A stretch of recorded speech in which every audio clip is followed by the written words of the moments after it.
हाँ जी स्टूडेंट्स, अज का नैटवर्किंग में आप कंटिन्यू करते हुए उस चैप्टर में अज आप फरदर जोड़ा है प्रोटोकॉल्स बारे पढ़ना है भी प्रोटोकॉल्स की होंगे ने। प्रोटोकॉल्स एक तरह के सैट ऑफ रूल्स होंगे ने, एक मैकेनिज़म होंगे इंटरनेट नैटवर्किंग का जिन्होंने फॉलो करके असी नैटवर्क जोड़ा है वो इस्टैबलिश करते हैं। जिन्ना भी डाटा साडा इधरों उधर receiver to sender, sender to receiver जाता है ਜਾਂ अपना जो भी ट्रैवल करता डाटा, चाहे वो गाइडेड मीडिया है चाहे अनगाइडेड मीडिया है, वो सारा एक रूल्स नू फॉलो करके ही ट्रांसफर करता डाटा नू। वो रूल्स ने जिहड़े वो साडे लॉजिकल डाटा पैकेट्स नू अपनी जगह ते प्रॉपर डेस्टिनेशन ते पहुँचाउण दे विच हैल्प करते हैं। तुहाडे जिहड़े सिलेबस दे विच हैगे ने प्रोटोकॉल्स जिहड़े मेनली हैगे ने वो 3 तरह के प्रोटोकॉल्स ने, जिहदे विच file transfer protocol, hypertext transfer protocol, then transmission control protocol तो इंटरनेट प्रोटोकॉल। ये दोनों एक दूजे के पूरक ने, सबसीट्यूट ने। जिहड़ा लास्ट प्रोटोकॉल है ट्रांसमिशन कंट्रोल TCP कह दिंदे आ ते एक IP, एक दूजे के ये पूरक ने, सबसीट्यूट ने। ठीक है जी, जे एक प्रोटोकॉल वर्क करूगा तो ही दूजा करूगा, अदरवाइज वो कोई वैल्यू नहीं है। ठीक है, उस सीक्वेंस असी सब तो पहला जो पढ़ते हैं वो असी ट्रांसमिशन कंट्रोल प्रोटोकॉल बारे ही पढ़ांगे। जिहड़ा ट्रांसमिशन कंट्रोल प्रोटोकॉल है इनू एब्रीवेट करके TCP कहा जाता है, तो इंटरनेट प्रोटोकॉल नू एब्रीवेट करके IP कहा जाता है। अलग अलग तरह के कंप्यूटर नैटवर्क्स के प्रोटोकॉल्स ये जिम्मेवार ने। एक ही करते हैं सारे जिन्ने भी नैटवर्किंग नू ट्रांसफर सिगनल्स नू ट्रांसफर कराउण दे लई कोई प्रोसीजरस ने, जो रूल्स ने उन्हां दे अंडर रह के ही अपने नैटवर्किंग नू दे प्रोसैस नू कंप्लीट कराउंदे ने। ठीक है जी, कित्थे काम करते हैं कहते when two computers follow the same protocols the same set of rules. ठीक है जी, वो जोड़े एक तरह के रूल्स नू फॉलो करते हैं सिस्टम, वो एक दूजे दी इंस्ट्रक्शनस नू बड़े चंगी तरह समझते हैं। ये जोड़ा TCP का की काम होंदा है, transmission control protocol divides the message और file into packets that are transmitted over the internet and then reassemble when they reach their destination. की काम करता है रीअसेंबल का मतलब होंदा एक बार जोड़ा भी असी डाटा नैटवर्किंग के उपर असी बच्चे सेंड करते हैं वो डाटा एक लॉजिकल पैकेट्स के विच कन्वर्ट हो जाता है। वो जोड़ा डाटा लॉजिकल पैकेट्स के विच कन्वर्ट होया हुआ होंदा है, जोड़ा transmission TCP control transmission control protocol हैगा है, उन्हें उस डाटा के पैकेट्स नू डिवाइड करके जिथे डेस्टिनेशन है जो असी एड्रैस प्रोवाइड करते हैं अपनी नैटवर्किंग के लिए उत्थे पहुँचा दिंदा है। दैन जदों डाटा अपने डेस्टिनेशन पर पहुँचने तो पहला वो डाटा नू रीअसेंबल भी किया जाता है। रीअसेंबल का मतलब होंदा है उस लैंगुएज के विच कन्वर्जन हो जाती है जिहड़ा मशीन अंडरस्टैंड करती है जी।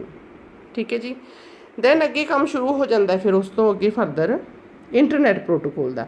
वो काहदे लई रिस्पोंसिबल है, internet protocol is responsible for the address of each packet, so it is sent to the correct destination. बड़े सीधे शब्दों के विच असीं इहनूं एक तरह का डाकिया कह सकते हैं।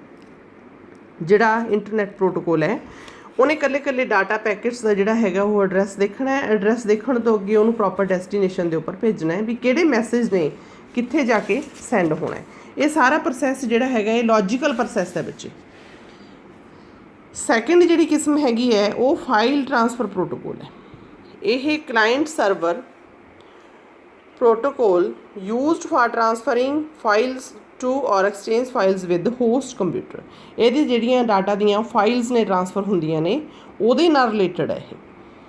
FTP is also the internet standard for moving और transferring files from one computer to another using TCP और IP एड्रैस।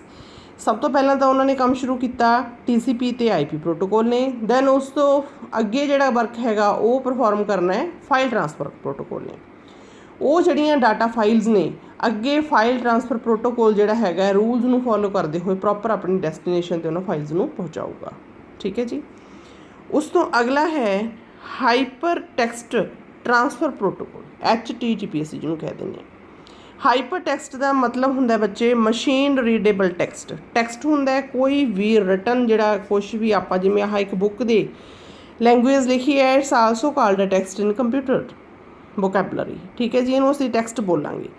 ਤਾਂ ਜਿਹੜਾ ਹਾਈਪਰ ਟੈਕਸਟ ਹੈ ਉਹ ਕੀ ਹੁੰਦਾ ਹੈ, ਜਿਹਨੂੰ ਮਸ਼ੀਨ ਸਮਝਦੀ ਹੈ। ਮਸ਼ੀਨ ਕੀ ਹੈ, ਕੰਪਿਊਟਰ। ਠੀਕ ਹੈ ਜੀ। ਇਹਦਾ ਕੀ ਕੰਮ ਹੈ, hyper text transfer protocol is an application layer protocol for transmitting hypermedia documents such as HTML. It was designed for communication between web browsers and web servers, but it can also be used for other purposes. ठीक है जी। ਤਾਂ ਇਹਦਾ purpose ਕੀ ਹੈ, ਇਹਨੇ ਕੀ ਕੰਮ ਕਰਨਾ ਹੈ, file ਜਿਹੜਾ HTTP ਹੈ, HTTP ਦਾ ਕੰਮ ਹੈਗਾ ਵੀ ਇਹਨੇ ਜਿਹੜੀਆਂ ਜਿੰਨੇ ਡਾਕੂਮੈਂਟਸ ਨੇ, ਵੈਬ ਪੇਜਸ ਨੇ ਜਾਂ ਵੈਬਸਾਈਟਸ ਨੇ, ਮੇਨਲੀ ਤੁਸੀਂ 10th ਦੇ ਵਿੱਚ ਵੀ ਪੜ੍ਹਿਆ ਹੈ ਵੀ HTML ਜਿਹੜੀ ਲੈਂਗੁਏਜ ਹੈਗੀ ਹੈ, ਹਾਈਪਰ ਟੈਕਸਟ ਮਾਰਕਅਪ ਲੈਂਗੁਏਜ ਹੈ, ਉਹਦੀ ਵਰਤੋਂ ਜਿਹੜੀ ਹੈਗੀ ਹੈ ਉਹ ਮੇਨ ਵੈਬਸਾਈਟਸ ਨੂੰ ਡਿਜ਼ਾਈਨ ਕਰਨ ਦੇ ਲਈ ਕੀਤੀ ਜਾਂਦੀ ਹੈ। ਠੀਕ ਹੈ ਜੀ।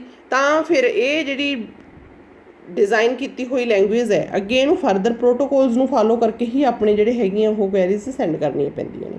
ਤਾਂ ਉਸ ਚੀਜ਼ ਲਈ ਕਿਹੜਾ ਪ੍ਰੋਟੋਕੋਲ ਯੂਜ਼ ਹੁੰਦਾ ਹੈ, ਹਾਈਪਰ ਟੈਕਸਟ ਟ੍ਰਾਂਸਫਰ ਪ੍ਰੋਟੋਕੋਲ, ਜਿਹੜਾ ਇਸ ਚੀਜ਼ ਨੂੰ ਰਿਸਪੋਂਸੀਬਲ ਹੈ। ਠੀਕ ਹੈ ਜੀ। ਮੇਨਲੀ ਤੁਹਾਡੇ ਇਹੀ ਜਿਹੜੇ ਹੈਗੇ ਨੇ ਪ੍ਰੋਟੋਕੋਲਸ ਤੁਹਾਡੇ ਸਿਲੇਬਸ ਦੇ ਵਿੱਚ ਹੈਗੇ ਨੇ ਬੱਚੇ। ਇੱਕ ਇਹਦੇ ਵਿੱਚ ਪ੍ਰੋਟੋਕੋਲ ਹੋਰ ਮੈਂ ਨਵਾਂ ਐਡ ਕਰੂੰਗੀ, ਜਿਹੜਾ ਨੈਕਸਟ ਲੈਕਚਰ ਦੇ ਵਿੱਚ ਤੁਹਾਨੂੰ ਮੈਂ ਦੱਸੂੰਗੀ, ਉਹ ਹੈ SMTP। ਉਹਦੀ ਵੱਖਰੇ ਤੌਰ 'ਤੇ ਮੈਂ ਤੁਹਾਨੂੰ ਭੇਜੂੰਗੀ ਜਿਹੜੀ ਹੈਗੀ ਹੈ PDF। ਉਹ ਕਾਹਦੇ ਲਈ ਰਿਸਪੋਂਸੀਬਲ ਹੁੰਦਾ ਹੈ, ਉਹ ਇੰਟਰਨੈਟ ਦੇ ਉੱਪਰ ਜਿੰਨੀਆਂ ਮੇਲਸ ਇੱਧਰੋਂ ਉੱਧਰੋਂ ਟਰਾਂਸਫਰ ਹੁੰਦੀਆਂ ਨੇ, ਸਿੰਪਲ ਮੇਲ ਟਰਾਂਸਫਰ ਪ੍ਰੋਟੋਕੋਲਸ ਹੁੰਦੇ ਆ, ਉਹ ਈਮੇਲਸ ਦੇ ਨਾਲ ਹੀ ਰਿਲੇਟਡ ਹੈ। ਠੀਕ ਹੈ ਜੀ। ਅੱਜ ਲਈ ਤੁਹਾਡਾ ਲੈਕਚਰ ਇੰਨਾ ਹੀ ਹੈ ਪ੍ਰੋਟੋਕੋਲਸ ਦੇ। ਨੈਕਸਟ ਲੈਕਚਰ ਦੇ ਵਿੱਚ ਹੁਣ ਆਪਾਂ ਬਹੁਤ ਹੀ ਇੰਪੋਰਟੈਂਟ ਪਾਰਟ ਜਿਹੜਾ ਉਹ ਸ਼ੁਰੂ ਕਰਨਾ ਹੈ, ਉਹ ਅਸੀਂ ਕਰਨਾ DTR, ਜਿਹਨੂੰ ਅਸੀਂ ਡਾਟਾ ਟਰਾਂਸਫਰ ਰੇਟ ਕਹਿ ਦਿੰਦੇ ਹਾਂ। ਜਿੱਥੋਂ ਤੱਕ ਮੈਂ ਹੁਣ ਇਹ ਨੈਟਵਰਕਿੰਗ ਦਾ ਕੰਮ ਤੁਹਾਨੂੰ ਕੰਪਲੀਟ ਕਰਾਤਾ, ਇਹ ਸਾਰੇ ਬੱਚਿਆਂ ਦਾ ਕੰਪਲੀਟ ਹੋਣਾ ਚਾਹੀਦਾ ਹੈ। ਨੋਟਬੁੱਕਸ 'ਤੇ ਨੋਟ ਡਾਊਨ ਹੋਣਾ ਚਾਹੀਦਾ। ਐਨੀ ਟਾਈਮ ਮੈਂ ਕਿਸੇ ਵੀ ਵੇਲੇ ਤੁਹਾਡੇ ਤੋਂ ਜਿਹੜਾ ਹੈਗਾ ਤੁਹਾਡੀਆਂ ਨੋਟਬੁੱਕਸ ਦੀ ਚੈਕਿੰਗ ਕਰ ਸਕਦੀ ਹਾਂ। ਇਸ ਲਈ ਆਪਣੀਆਂ ਨੋਟਬੁੱਕਸ ਨੂੰ ਅਪਡੇਟ ਰੱਖਣਾ ਟਿਲ ਡੇਟ ਤੱਕ। ਬਾਕੀ ਜੇ ਕਿਸੇ ਬੱਚੇ ਨੂੰ ਕੋਈ ਪ੍ਰੋਬਲਮ ਹੈ ਤਾਂ ਉਹ ਕਮੈਂਟ ਸੈਕਸ਼ਨ ਦੇ ਵਿੱਚ ਮੈਨੂੰ ਦੱਸ ਸਕਦਾ ਹੈ। ਬੇਟੇ ਵੀਡੀਓ ਨੂੰ ਵੱਧ ਤੋਂ ਵੱਧ ਬੱਚੇ ਦੇਖਿਆ ਕਰੋ, ਵਿਊਜ਼ ਲਿਆ ਕਰੋ। ਇਹਦੇ ਪ੍ਰੋਬਲਮ ਇਹ ਹੈ ਵੀ ਤੁਹਾਡੀ ਜਿਹੜੀ ਹੈਗੀ ਹੈ ਪ੍ਰੋਪਰ ਤੁਸੀਂ ਨੋਟ ਡਾਊਨ ਨਹੀਂ ਕਰਦੇ ਨੋਟਬੁੱਕਸ ਦੇ। ਸਪੈਸ਼ਲੀ ਜਿਹੜੇ ਕਮਰਸ ਸਟੂਡੈਂਟਸ ਨੇ ਉਹ ਇਸ ਚੀਜ਼ ਵੱਲ ਧਿਆਨ ਦੇਣ। ਠੀਕ ਹੈ ਜੀ। Thank you all.